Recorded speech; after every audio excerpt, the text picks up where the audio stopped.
यो मामजमनादिं च वेत्ति लोकमहेश्वरम् असम्मूढः समर्थ्येषु सर्वपापैर्विमुच्यते।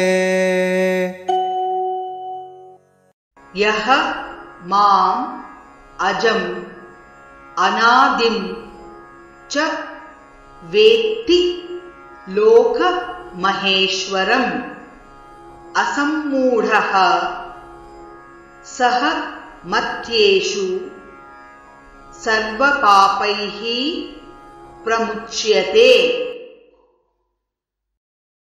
यो मामजमनादिं च वेत्ति लोकमहेश्वरम् असम्मूढः समत्येषु सर्वपापैः प्रमुच्यते। यो मामजमनादिं च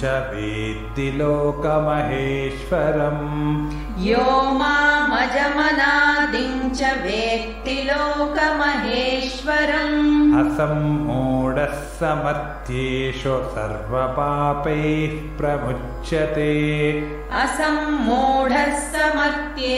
सर्वपापैः प्रमुच्यते।